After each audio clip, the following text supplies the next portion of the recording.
नमस्कार दोस्तों, मेरा नाम जगदीश कुमावत है और आज हम इंसर्ट करेंगे data into the local SQL database using entity framework.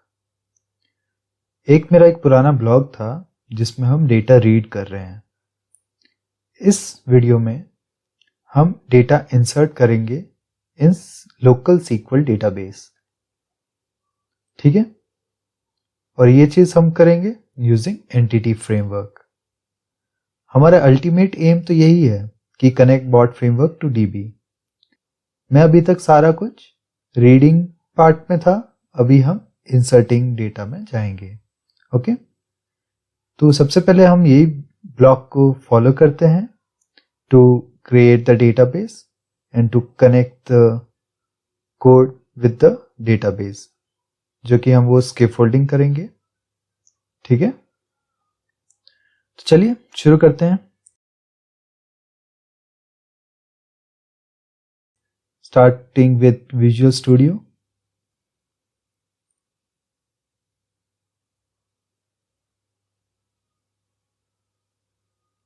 मैं नया प्रोजेक्ट क्रिएट कर लेता हूं।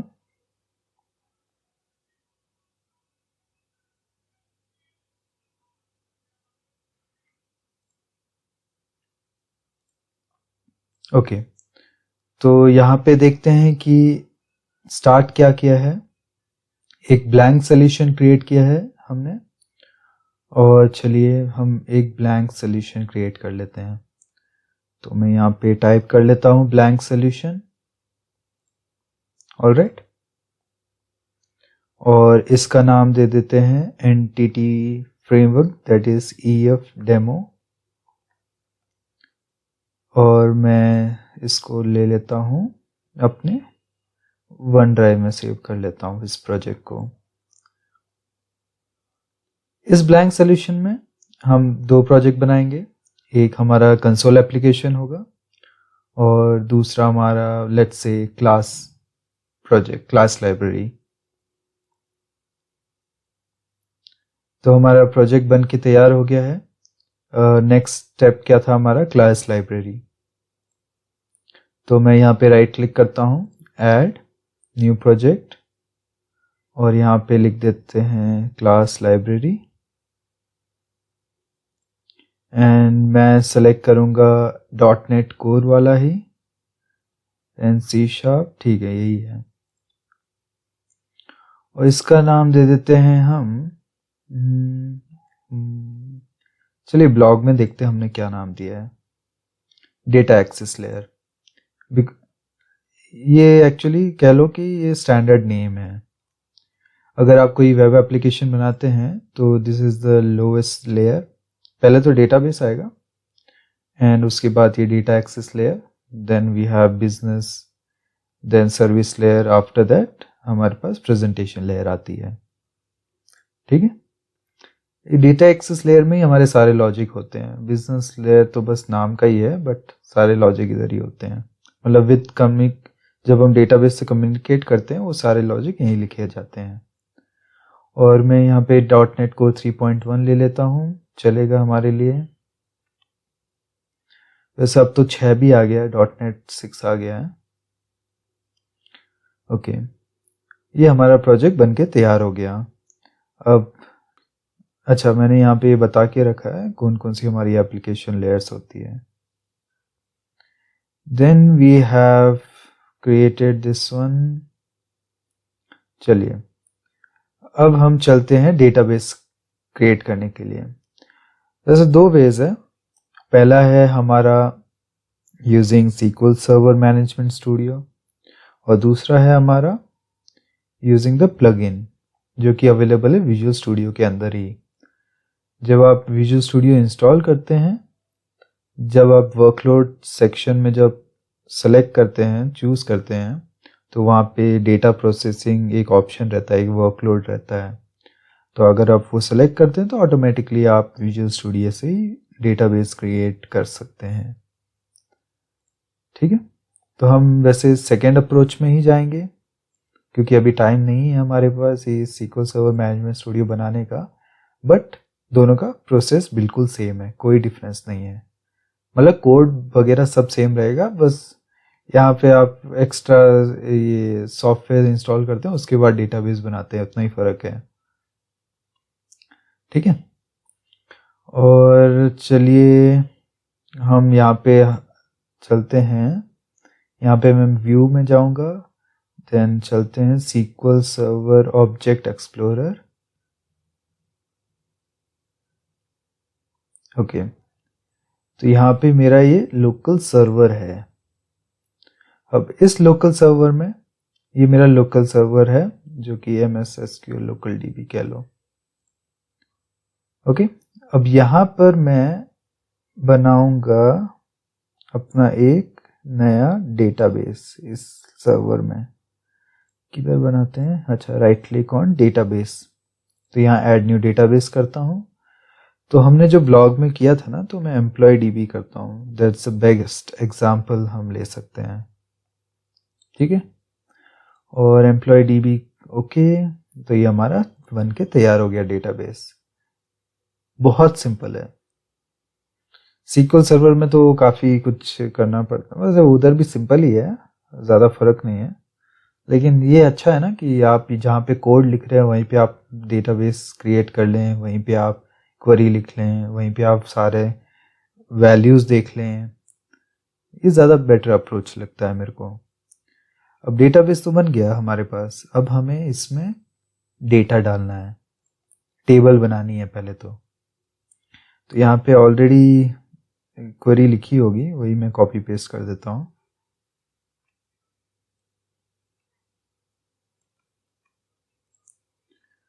तो मैं यहाँ राइट क्लिक मारूंगा एम्प्लॉय DB पे, देन न्यू क्वेरी पे क्लिक करते हैं। एंड यहाँ ध्यान रखना है कि आपको यहाँ पे एम्प्लॉय DB ही सेलेक्ट करना है, कुछ और सेलेक्ट नहीं करना है। ठीक है, अगर आप मास्टर सेलेक्ट करते हैं तो क्या होगा, ये सिस्टम डेटाबेस में टेबल बन जाएगा आपका। ठीक है, आपको एम्प्लॉय DB ही सेलेक्ट करना है। मैंने यहाँ पेस्ट कर दिया। सबसे पहले तो मैं देखूंगा ये सिंगल कोट काम कर रहा है कि नहीं, क्योंकि जब मैं same query Azure SQL database में कॉपी करता हूँ तो ये सिंगल कोट लेता नहीं है। चलेगा, कोई नहीं। तो हम ये एक टेबल क्रिएट कर रहे हैं यहाँ पे with 2 columns, employee ID and employee name. जो एम्प्लॉयड ID है वो हमारा प्राइमरी की है। प्राइमरी की कह लो कि एक यूनिक कॉलम है जो नल नहीं रह सकता, जो ब्लैंक नहीं रह सकता और रिपीटेड नहीं रह सकता, उसे हम प्राइमरी की कह लेते हैं। ठीक है, और यहाँ पे हो गया हमारा एम्प्लॉय नेम जो कि नल नहीं रह सकता, और इसका जो वारकार बोले तो कह लो कि कोडिंग लैंग्वेज में कह लो कि वो स्ट्रिंग है जिसमें आप अप टू 50 कैरेक्टर्स डाल सकते हैं, और यहाँ पे अप टू 10 कैरेक्टर्स डाल सकते हैं। ठीक है, और ये तो ठीक है, तैयार हो गया। और ये हम यहाँ पे इनिशियली हम 4 एम्प्लॉय के रिकॉर्ड फीड कर रहे हैं इस टेबल में। ये बेसिकली ये सीक्वेंशियल चलेगा, पहले ये टेबल क्रिएट करेगा, फिर ये पहला रिकॉर्ड उसमें डालेगा, फिर दूसरा रिकॉर्ड डालेगा, वैसे सो ऑन।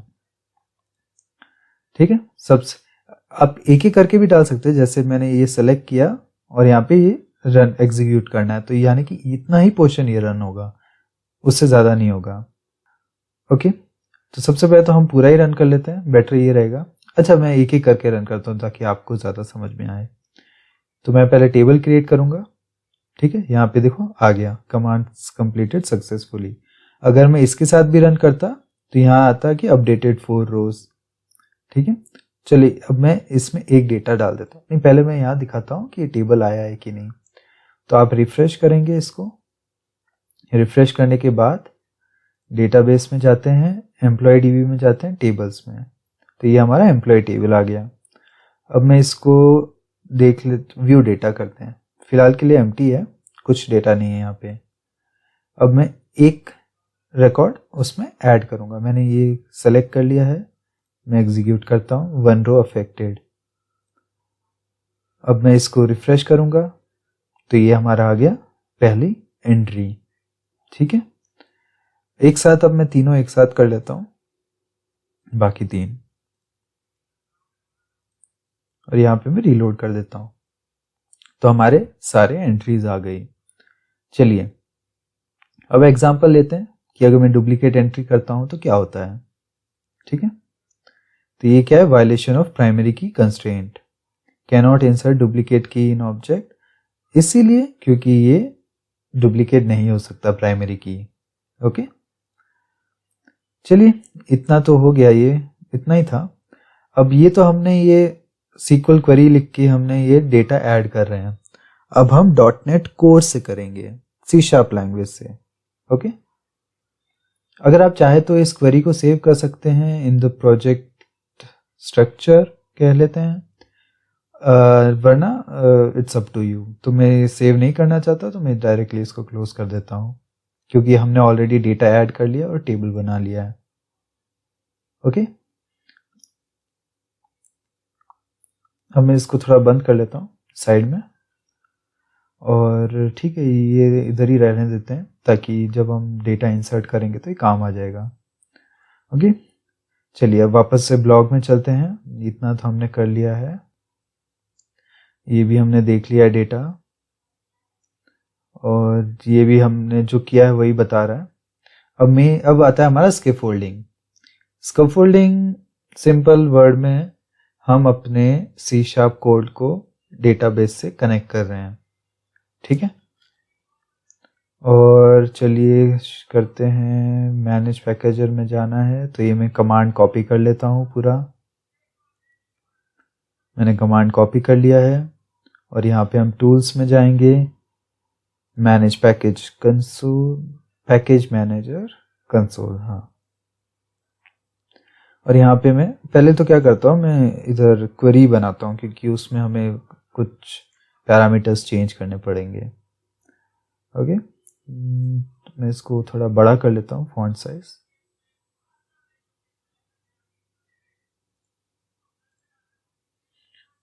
आई होप आपको दिख रहा हो। ठीक है, ये हमारा स्कैफोल्ड का कमांड है। डेटा सोर्स, यहाँ पे आपका सर्वर नेम आएगा। ओके, पहले तो हम चेक करते हैं कि हमारा सर्वर नेम कहाँ है और कैसे निकालना है।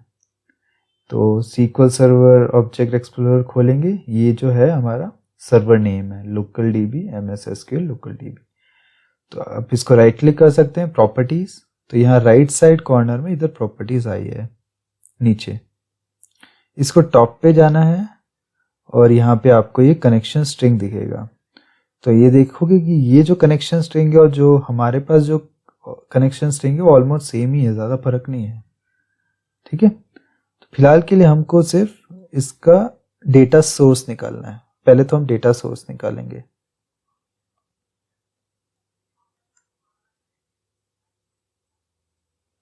लोकल SQL DB, ऐसे सेम ही होगा लेकिन चेक कर लेते हैं जस्ट टू मेक श्योर। हाँ सेम ही है वैसे। अब आगे चलते हैं, इनिशियल कैटलॉग, यहाँ पे हमारा डेटाबेस नेम होगा। ऐसे ये सेम ही डेटाबेस नेम है, इसलिए चेंज करने की ज़रूरत ही नहीं है। ओके, अगर आपका जो डेटाबेस है वो पासवर्ड सिक्योर्ड है, तो यहाँ पे ये और दो पैरामीटर्स आएंगे, प्रॉपर्टीज आ जाएंगे यूज़र नेम एंड पासवर्ड के। वो मैं ऑलरेडी कर चुका हूँ इन एज्योर SQL डेटाबेस, वो आप मेरा ब्लॉग पढ़ सकते हैं, उधर हमने यूज़र नेम एंड पासवर्ड डाल रखा है इन स्कैफोल्ड कमांड। ओके, अब मैं इसको कॉपी कर लेता हूँ इस कमांड को, और यहाँ पे पेस्ट कर लेता हूँ ये पैकेज मैनेजर कंसोल में। ये क्या करेगा, एक मॉडल्स फोल्डर क्रिएट कर देगा मेरे प्रोजेक्ट स्ट्रक्चर में, और उस मॉडल्स फोल्डर में उतनी क्लासेस फाइल बनाएगा जितनी हमारे टेबल्स है। फिलहाल के लिए हमारे पास एक ही टेबल है तो उधर एक क्लास फाइल बनाएगा। एक्स्ट्रा +1 एक और बनाएगा, उसका नाम होगा DB कॉन्टेक्स्ट, जहाँ पे आपके सारी टेबल्स के डिटेल्स रहेंगे, आपकी कनेक्शन स्ट्रिंग रहेगी। ठीक है, वो अभी हम देख लेते हैं, ये रन कर लेते हैं। ओके, यहाँ पे क्या बोल रहा है, the term scaffold DB context is not recognised. अच्छा, तो क्या प्रॉब्लम है, हमें कुछ लाइब्रेरीज इंस्टॉल करनी पड़ेगी।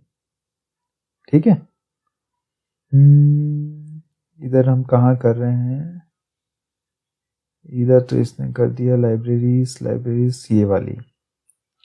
ये हमें ये 3 NuGet पैकेजेस इंस्टॉल करने हैं। तो मैं यहाँ डिपेंडेंसीज पे राइट क्लिक मारूंगा, मैनेज NuGet पैकेज, ब्राउज, और यहाँ पे ये पेस्ट कर देते हैं। एंटिटी फ्रेमवर्क, SQL सर्वर, ये इंस्टॉल कर लेते हैं। अगर आपका लेटेस्ट वर्जन काम नहीं कर रहा है तो आप थोड़ा वर्जन को डाउनग्रेड करो और ट्राई करो, ठीक है। कभी कभी क्या होता है ना, जब आप कह लो कि .NET कोर के लेटेस्ट वर्जन में जब काम करते हैं ना, तो ये जो वर्जन्स होते हैं NuGet पैकेजेस के वो सपोर्ट नहीं करते। तो उसके हिसाब से आपको या तो .NET कोर का वर्जन डाउन कर दो या तो इन पैकेजेस के वर्जन डाउन कर दो। देन नेक्स्ट है ये हमारा एक्सटेंशन कॉन्फ़िगरेशन JSON। वैसे ये यूज होगा हमारा कहते हैं कब यूज होगा ये, जब हम ऐप settings.json से जब हम क्रेडेंशियल उठाते हैं तब ये हमारा यूज में आता है। ओके, तो हमने ये तीनों NuGet पैकेजेस इंस्टॉल कर लिए हैं। तो अब चलिए हम फिर से कमांड रन करते हैं। बस जस्ट आपको अपर एरो की दबाना है और ये आपका लास्ट कमांड रन आ जाएगा ऑटोमेटिक। ये रन करने से पहले ध्यान में रखना है कि आपके प्रोजेक्ट में कोई एरर नहीं है, क्योंकि ये पहले बिल्ड करता है उसके बाद ये कमांड रन करता है। ओके, जैसा कि मैंने कहा था, ये आपके मॉडल्स फोल्डर में जितनी टेबल है उसके क्लास फाइल्स बनाएगा +1 जो कि है एक DB कॉन्टेक्स्ट, वो सिंगल ही रहेगा। पहले हम DB कॉन्टेक्स्ट देख लेते हैं। ये जो है यहाँ पे इसने कनेक्शन स्ट्रिंग को हार्ड कोड कर दिया है।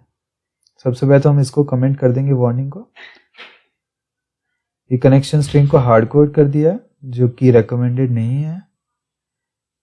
अगर आप प्रोडक्शन में जा रहे हैं तो ये कनेक्शन स्ट्रिंग आपको ऐप settings.json में डालना पड़ेगा और उसके बाद आपको यहाँ पे उसको कॉल करना पड़ेगा और JSON रीड करके, और यहाँ पे उसका वेरिएबल डालना पड़ेगा, ठीक है। एम्प्लॉय DB कॉन्टेक्स्ट में हम नीचे आके यहाँ पे देखेंगे कि जो आपने टेबल्स क्रिएट की है उसके कह लेते हैं कि फील्ड्स, उसके फील्ड्स यहाँ पे प्रॉपर्टी डिफाइंड होती है, ठीक है। जितने आपकी टेबल्स है उतने आपके ये एंटिटीज यहाँ पे आएंगे। मल्टीपल 2 टेबल है तो 2 एंटिटी यहाँ पे क्रिएट होगी। ओके, अब ये तो हो गया। अब चलते हैं हम एम्प्लॉय क्लास में। तो हमारे पास 2 कॉलम्स थे अपने डेटाबेस टेबल में। यहाँ पर इसने 2 प्रॉपर्टीज बना दी गेटर और सेटर करके, employee ID and employee name, ठीक है। अब इतना तो ठीक है। अब चलते हैं नेक्स्ट स्टेप में। नेक्स्ट स्टेप हमारा क्या है, ये तो हो गया। ओके, चलिए ये अब हम कर ही लेते हैं, ये वाला पार्ट जो हमने यहाँ पे ऑलरेडी कर रखा है। ओके, हम हार्ड कोड नहीं करेंगे हमारी कनेक्शन स्ट्रिंग। तो मैं यहाँ पे एक नया फाइल बनाऊंगा और यहाँ पे नाम दे देते हैं, ये होगी हमारी टाइप होगी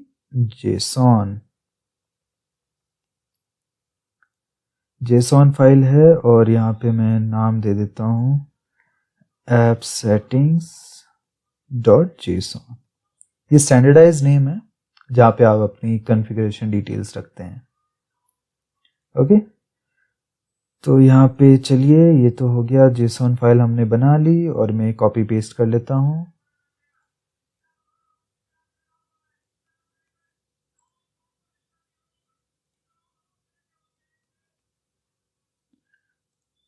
ठीक है, हमने ये बना लिया है और यहाँ पे हमारी कनेक्शन स्ट्रिंग आ जाएगी।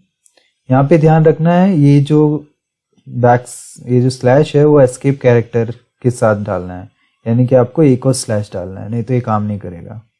तो ये आपको एक चीज़ ध्यान रखनी है।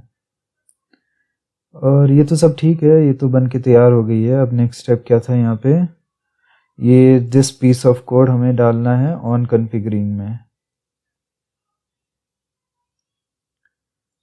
तो ये जहाँ पे रीड करता है वो ऐप सेटिंग्स और जेसॉन और कनेक्शन स्ट्रिंग वेरिएबल में सेव कर देता है। तो हम db कॉन्टेक्स्ट में जाते हैं, ये ऑन कॉन्फ़िगरिंग की इफ कंडीशन के ऊपर।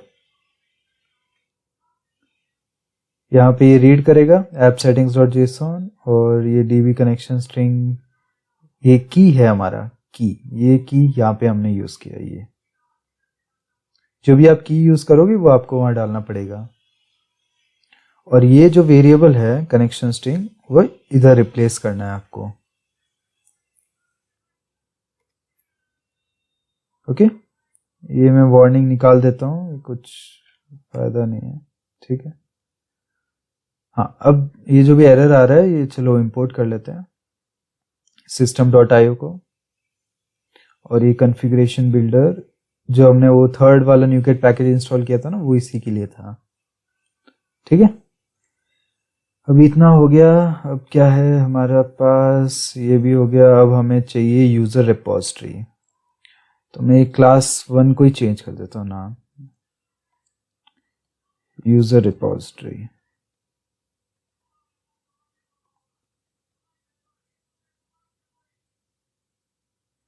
हाँ ठीक है, यस। ये क्या करेगा, जहां जहां इसके रेफरेंस होंगे क्लास 1 रिपोजिटरी के, वो सारी जगह ये यूजर रिपोजिटरी बना देगा। ओके, अब चलते हैं हमारे यूजर रिपोजिटरी क्लास में और यहाँ पे चलिए ये कोड डाल देते हैं। रेडीमेड कोड है जो पहले का जो रीड कर रहा है हमारा डेटाबेस, वो यहाँ पे हम डाल देंगे। और इंपोर्ट कर लेते हैं हमारा डेटा एक्सेस लेयर और एम्प्लॉय। हाँ, तो ये देखो कॉन्टेक्स्ट डॉट एम्प्लॉय। तो आपको चेक करना है कि उधर क्या लिखा हुआ है डीबी कॉन्टेक्स्ट में। हम डीबी कॉन्टेक्स्ट में जाएंगे तो यहाँ देखेंगे कि ऊपर लिखा होगा, डिफाइन किया होगा प्रॉपर्टी, ये एम्प्लॉयज बना दिया है, उसको आगे एस लगा दिया है। ठीक है, तो आपको ये ध्यान रखना है कि इधर एम्प्लॉयज है तो आपको वहां पे एम्प्लॉयज ही यूज करना है। ये एक्चुअली पहले चक्कर नहीं आता था, अभी से ही चक्कर आने लगे हैं। तो अभी क्या बोल रहा है, could not find an implementation of the query for source where not found. मेरे को ऐसा लग रहा है क्योंकि हमने लिंक क्वेरी को इंपोर्ट नहीं किया है। तो देखते हैं कि वो क्या था, ये वाला system dot link. System dot link को हम इंपोर्ट कर देंगे और ये हमारा एरर चला गया। ओके, अब ये तो हमारा एक ही काम करेगा, फेच एम्प्लॉय डिटेल्स, यानी कि हम एम्प्लॉय आईडी देंगे और वो हमें एम्प्लॉय का नाम दे देगा, उतना ही काम करता है ये। ओके, अब हमें ये टेस्ट करना है। टेस्ट करने के लिए हमें क्या करना है, सॉल्यूशन में राइट क्लिक मारेंगे, ऐड ए न्यू प्रोजेक्ट और यहाँ पे हम कंसोल एप्लीकेशन ले लेंगे। Console application is the best way to test any application. मैं इसको कंसोल ऐप ही नाम दे दूंगा और ये हमारा .NET कोर 3.1 ही रहेगा। ठीक है, हाँ अब यहाँ ध्यान देखो, ये जो दो है ना, यहाँ पे आप देखोगे यहाँ पे बोल्ड है, यहाँ पे बोल्ड नहीं है। इसका मतलब है ये हमारा जो डेटा एक्सेस लेयर है वो स्टार्टअप प्रोजेक्ट है, जो कि नहीं होना चाहिए। हमको कंसोल ऐप को स्टार्टअप प्रोजेक्ट बनाना है। तो राइट क्लिक मारोगे कंसोल ऐप पे और यहाँ पे सेट एज स्टार्टअप प्रोजेक्ट। अब देखोगे कि ये बोल्ड हो गया, ये बोल्ड नहीं है। ठीक है, ये हमेशा ध्यान रखना, क्योंकि जब आप रन करोगे तो कंसोल एप्लीकेशन रन करेगा, ये नहीं करता है, क्लास लाइब्रेरी रन नहीं करता है, वो तो बस वहां से डेटा उठाता है। ठीक है, अब program.cs फाइल में तो एक सिंपल हेलो वर्ल्ड ऐप का सिंगल लाइन ऑफ कोड है और हम यहाँ पे ये डाल देंगे, कॉल कर देंगे यूजर रिपोजिटरी। ओके, फिलहाल के लिए हम रीड वाला ही काम करते हैं, उसके बाद हम इंसर्ट वाला देखेंगे। क्या कुछ एक्स्ट्रा कॉपी हो गया क्या? अच्छा, ब्रैकेट्स भी कॉपी हो गए। ठीक है, चलो यार निकाल ही रहते हैं। अब इसको हमें इंपोर्ट करना है यूजर रिपोजिटरी। हाँ, ये क्या है कि ये डिफरेंट प्रोजेक्ट है, तो इसको आपको रेफरेंस डालना है, वो एज ए डिपेंडेंसी आएगा। ठीक है, तो यहाँ होवर करोगे तो यहाँ सब आपको बता देगा, add reference to data access layer. Okay, अब यहाँ पे हमें एम्प्लॉय को भी इंपोर्ट करना है जो कि मॉडल क्लास है हमारा, और हम यहाँ निकाल रहे हैं एम्प्लॉय नंबर 1003 और ये प्रिंट करेगा कंसोल पे, एम्प्लॉय आईडी प्रिंट करेगा और एम्प्लॉय नेम प्रिंट करेगा। पहले तो हम ये देख लेते हैं ये काम कर रहा है कि नहीं हमारा। ये काम नहीं करेगा, मैं आपको दिखाता हूँ क्यों नहीं करेगा। देखो, system IO file not found exception. देखो, ये configuration file appsortings.json not found, ये ढूंढ नहीं पा रहा है उस फाइल को। क्यों ढूंढ नहीं पा रहा है?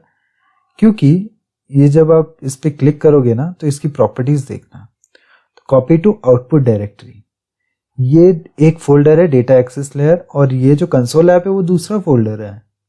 तो आपको ये कॉपी ऑलवेज करना है कि ये जो ऐप सेटिंग्स और जेसन फाइल है वो यहाँ पर भी एक्सेसिबल हो। ठीक है, अब मैं फिर से रन कर लेता हूं। अब हमको शायद आउटपुट आ जाएगा। देखो, आ गया, हमारा एम्प्लॉय आईडी आ गया और साथ में ये बॉब आ गया। ठीक है, अरे सॉरी दोस्तों, मैंने ये साइज बढ़ाना भूल गया, शायद दिखने में मुश्किल हो गया हो। ठीक है, अब से मैं ध्यान रखूंगा, स्टार्टिंग में ये जो कोड का जो साइज है वो बढ़ाने का कोशिश करूंगा। ओके, हाँ, अब ये हमारा काम हो गया। अब इतना, अब हमारा नेक्स्ट जो हमारा इस वीडियो का ऑब्जेक्टिव है वो है इंसर्टिंग डेटा टू डेटाबेस। तो हम चलते हैं हमारे, कहाँ गया वो यूजर रिपोजिटरी, अरे यूजर रिपोजिटरी कहाँ गया, ये रहा। तो ये हमने फेच एम्प्लॉय डिटेल्स किया था, मैं सेम चीज कॉपी कर लेता हूं और यहाँ पे इसका नाम चेंज कर दूंगा, इंसर्ट एम्प्लॉय, और इधर जो पैरामीटर्स होंगे, एक एम्प्लॉय आईडी होगा जो कि हमारा प्राइमरी की है, और एक होगा एम्प्लॉय नेम। ओके, और ये सब ठीक है। देन यहाँ पे हम लिंक क्वेरी यूज नहीं करेंगे, तो इसको मैं निकाल देता हूं। ओके, हमको ये भी नहीं चाहिए। ओके, इसकी जगह मैं क्या करूंगा, एक स्टेटस डाल देता हूं, बूल स्टेटस। ये हमें बताएगा कि हमारा रिकॉर्ड जो है इंसर्ट हुआ है कि नहीं, जो इसकी इनिशियल वैल्यू होगी फॉल्स। और यहाँ पे हम जाएंगे context dot employee dot add, और यहाँ पे हम अपना employee ID and employee name डालेंगे। ओके, अब एक चीज और है, ये जो है ये ऑब्जेक्ट लेता है। ठीक है, object of the type employee लेगा, और हमारे पास तो ये दो एम्प्लॉय आईडी है, एम्प्लॉय नेम। आप एक चीज कर सकते हैं, आप यहीं पे ऑब्जेक्ट क्रिएट कर सकते हैं एम्प्लॉय का, एंड देन वो ऑब्जेक्ट यहाँ पे पास कर सकते हैं। अदरवाइज आप यहीं पे ही पूरा ऑब्जेक्ट ले सकते हैं। जैसे कि ले लेता हूं मैं एम्प्लॉय एंड एम्प्लॉय। ठीक है, जब हम हमारे प्रोग्राम जो CS फाइल से जब हम इस मेथड को कॉल करेंगे ना, तब हमको ऑब्जेक्ट ही पास कर देंगे, तो वो बेटर ऑप्शन रहेगा। ये इंसर्ट है, और ये जो रिटर्न टाइप है इसको मैं ले लेता हूं बूलियन,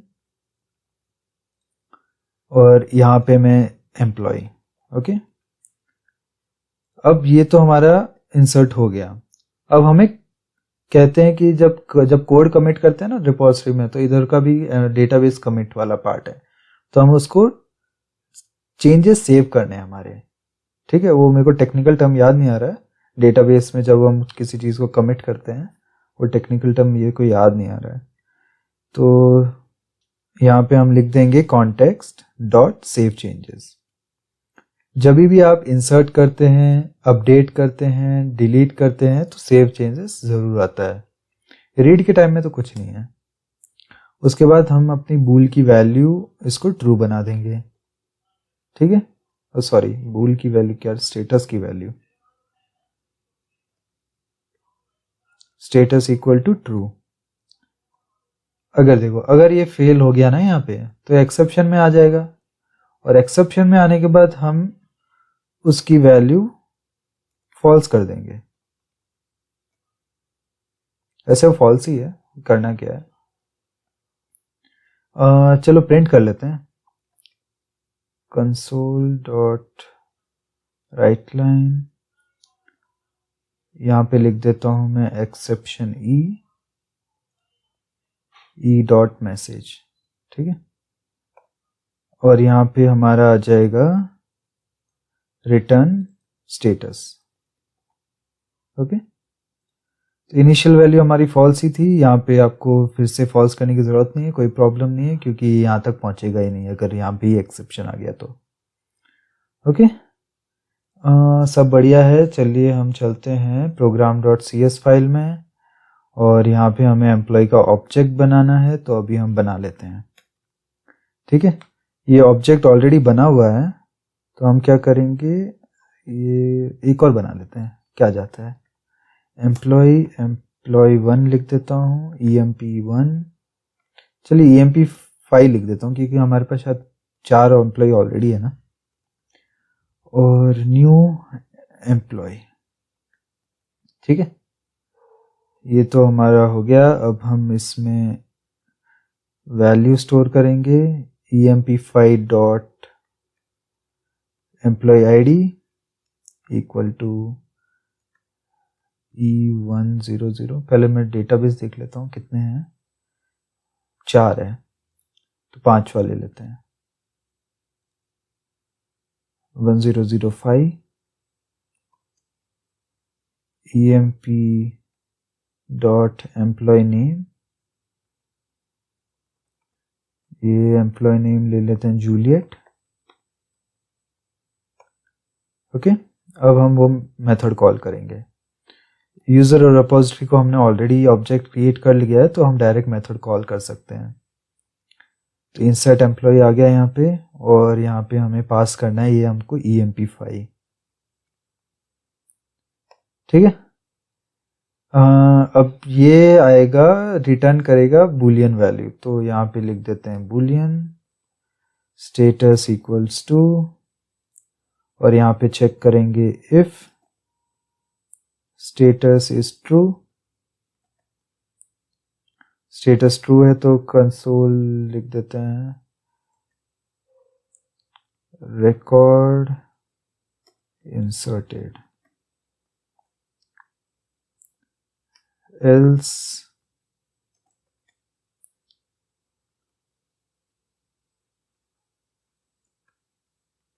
record not inserted,